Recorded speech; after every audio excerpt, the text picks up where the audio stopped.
నమస్తే, welcome to our channel. నేను మీ పద్మావతి. ఈ రోజు మనతో పాటు ప్రముఖ ఆధ్యాత్మికవేత్త మరియు వాస్తు జ్యోతిష పండితులు శేషగిరిరావు గారు ఉన్నారు. ఆయనతో మాట్లాడి మరిన్ని విషయాలు తెలుసుకునే ప్రయత్నం చేద్దాం. మీరు కూడా చూసేసేయండి. నమస్కారం గురుగారు. గురుగారు, న్యూ ఇయర్ రోజు మనకి బుధవారం వచ్చింది. కొత్త సంవత్సరం 2025 అయితే 24 వెళ్ళిపోయి 25వ సంవత్సరంలో అందరం కూడా అడుగు పెడుతున్నాం. అయితే ఇది బుధవారం రోజు వచ్చింది. మరి ఈ బుధవారం రోజున అందరికీ తెలుసు, అయ్యప్ప స్వామి పూజించుకునే వాళ్ళు పూజించుకుంటారు, మిగిలిన ఎవరి దేవుళ్ళు వాళ్ళకు. కానీ విశిష్టంగా ఈ కొత్త సంవత్సరం రోజున ఎవరిని పూజించడం వల్ల ఇంకొంచెం మంచి ఫలితాలు అందే అవకాశం ఉంటుందంటారు? తప్పకుండా. ముఖ్యంగా అసలు ఎవరిని పూజించాలనేది ఒకటి, తర్వాత ఎవరికి ఈ జనవరి లేదా కొత్త సంవత్సరం ప్రారంభం అనేది ఏ నక్షత్రాల వాళ్ళకి ఇంకా ఎక్కువ బాగుంది, ఏ నక్షత్రాల వాళ్ళకి తక్కువ బాగుంది, ఇది అనేది ఒకటి.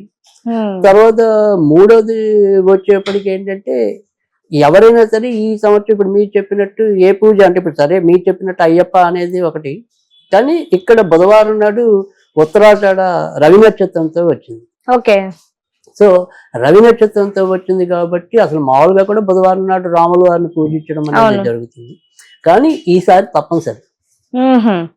సో ఖచ్చితంగా ఈ రోజు రాముడికి సంబంధించిన ఏమైనా సరే స్తోత్రాలు చదువుకోవటం, ముఖ్యంగా రామరక్ష స్తోత్రం అని ఉంటుంది, లేదా ఆదిత్య హృదయం అనేది ఇక్కడ అది కూడా మనకి రాముల వారి సందర్భంలోనే ఈ ఆదిత్య హృదయం అనేది రావటం అనేది జరిగింది. కనుక ఖచ్చితంగా ఈ రోజు మనం ఆదిత్య హృదయం ఒకసారి చదవటం, రామరక్ష స్తోత్రం ఒకసారి చదవటం చేస్తే కనుక అదొకటి, అది కామన్, ఎవరితో సంబంధం లేకుండా మనం చేయగలిగేది.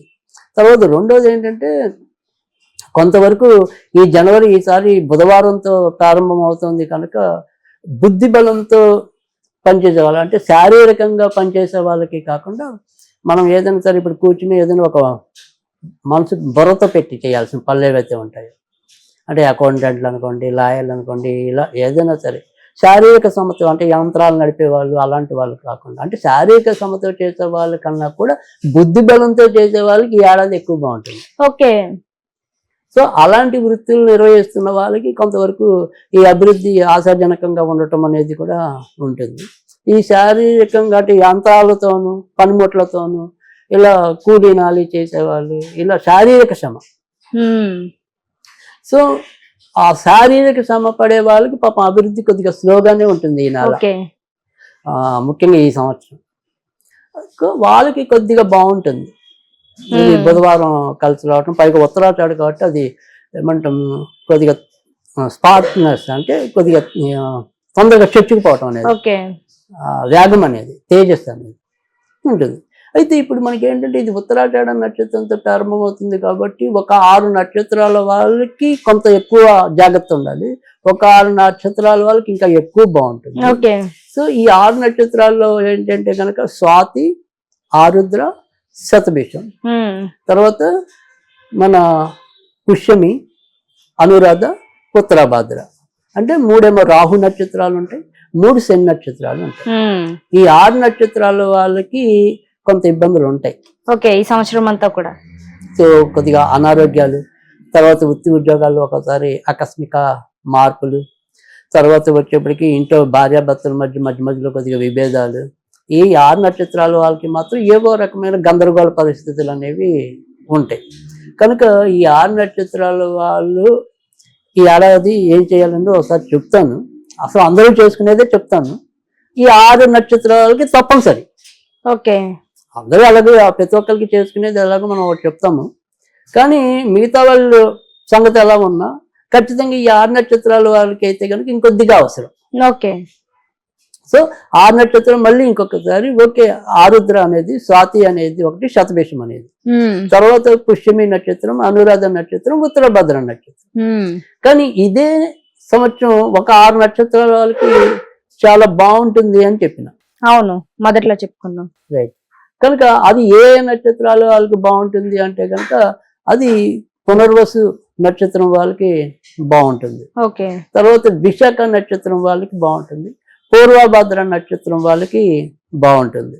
తర్వాత మళ్ళీ వచ్చేప్పటికి ఆశ్లేష నక్షత్రం వాళ్ళకి బాగుంటుంది, జ్యేష్ఠ నక్షత్రం వారికి బాగుంటుంది, తర్వాత వచ్చేప్పటికి రేవతి నక్షత్రం వాళ్ళకి బాగుంటుంది. ఓకే.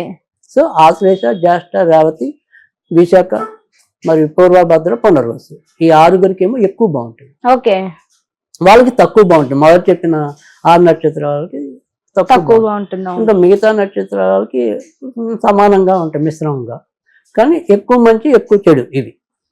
సో ఈ రకంగా ఈ సంవత్సరం అంతా వీళ్ళకి ఎక్కువ ఫలితాలు ఉండటం అనేది అయితే ఉంటుంది.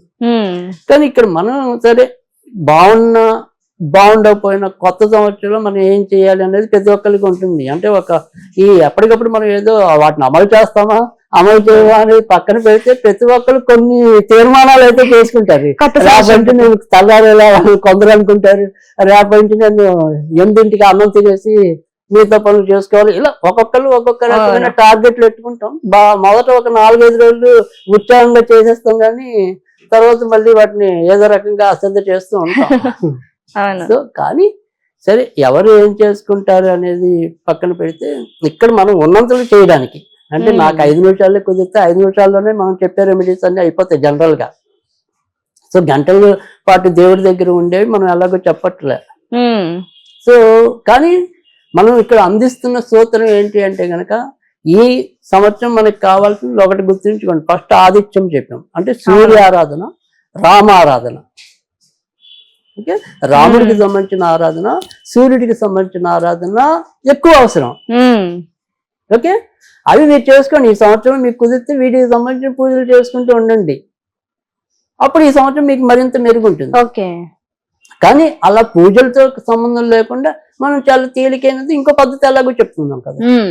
సో ఆ రకమైన పద్ధతిలో చెప్పినప్పుడు ఏంటి అంటే కనుక ఇక్కడ ఓం అందరికీ తెలిసింది చాలా తేలికైన మంత్రం, ఓం శ్రీరామ జయ రామ జయ జయ రామ, ఓం శ్రీరామ జయ రామ జయ జయ రామ. ఇది చదువుకుని ఏం చేయాలి అంటే గనక దీనికి 12 బుధవారాలు 12 బుధవారాలు మనము పానకం నివేదన చేస్తే చాలు. ఓకే, పానకం ఒక్కటి పెడితే సరిపోతుంది. 12 బుధవారాలు చేయాలి. ఈ 12 బుధవారాలు పానకం ఉత్తి రోజుల్లో మీరు చదువుకుని ఏది ఉంటే మీ ఇంట్లో అందుబాటులో ఉన్నది పెట్టండి. కానీ నేను చెప్పేది మటుకు 12 బుధవారాలు చేయాలంటే ఇంచుమించు 3 నెలలు చేయాలి. ఓకే, ఈ శ్రీరామ జయరామ జయ జయరామ అనేది 3 నెలలు చేయాలి. సో 12 బుధవారాలు అంటే యావరేజ్ గా 3 నెలలు. సో ఉత్తి రోజుల్లో మటుకు ఏదైనా పెట్టుకోండి, నైవేద్యం పర్వాలేదు. కానీ బుధవారాలు మాత్రం పానకం పెట్టండి, అంతే, ఇంకేం చేయక అవసరం కూడా లేదు.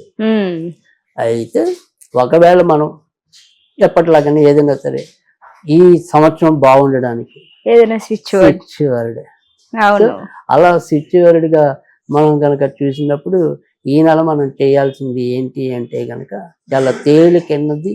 మనము 2 అక్షరాలతో ఉన్న స్విచ్ వర్డ్ అనేది చెప్తాను, అది చేసుకోండి. అది ఏంటి అంటే కనుక బ్రహ్మ, అంతే.